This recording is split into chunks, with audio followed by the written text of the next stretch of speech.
Lalab mama. Lalab ka ni mama. Lalab ka. Pero inaaway ikaw ni mama. Silly baby. Oo, kasi nga ikaw makulit. Kaya ikaw galit mama sa'yo. Silly baby. Oo, kasi ang baby, hindi pwede. Lagi na lang mo susunod. Stop baby. Kasi ang baby, kailangan alagaan mo ni mama. Diba? Hindi ka pa nga. This is stop. Hmm? This is stop. Stop daw ako. Titigil na daw ako. Ba't ako titigil? This is stop. Hmm? This is stop. Papa. This is stop. Oh, stop. Titigil na daw. Daddy. Oo, daddy. Daddy. Work. Daddy, aray ko. Juju. Sulang. Aray ko, uy. Sakit man noon. Ano ba yan? Uy. Didi na lang.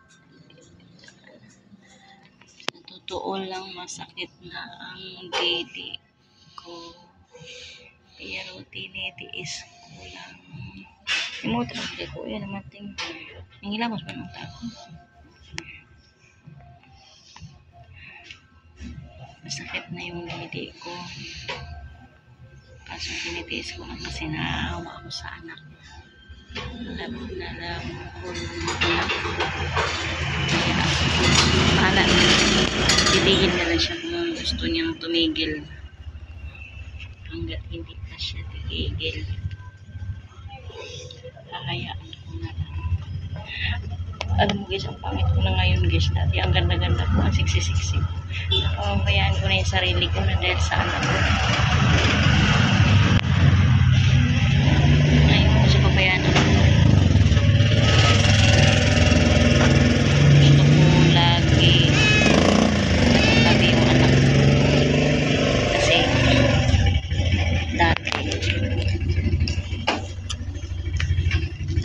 dati nag-wish ako kay Lord. Sabi ko kay Lord, magkaanak ako ulit.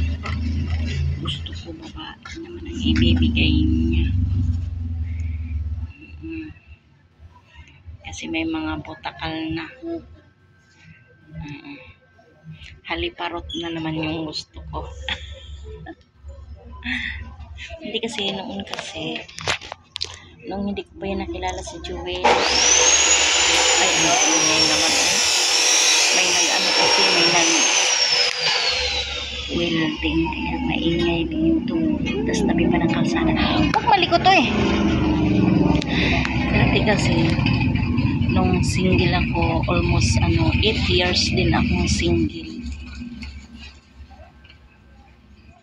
Nag-wish ako kay Lord na pag nagkaasawa ako ulit, pag nagkaanak ako, gusto ko babae naman yung anak ko. Babae naman ang ibibigay niya sa akin. Kasi dati, pag pumunta ko ng Baclaran, napakadaming damit na pang babae. Ang cute talaga sobra. Kaya nag-wish ako kay Lord, pumunta ko ng simbahan.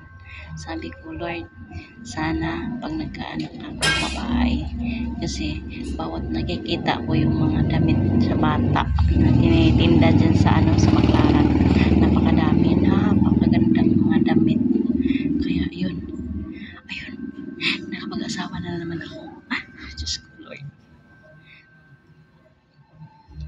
Ayun, nabuntis ako nung pandemic. Nabuntis ako kaagad. Yun, babae yung binigay sa akin. Kaya ito ngayon. Kaya naalagaan ko siya kasi nga hinihingi ko siya ni Lord eh. Tinutupad naman ni Lord. Mabait talaga si Lord.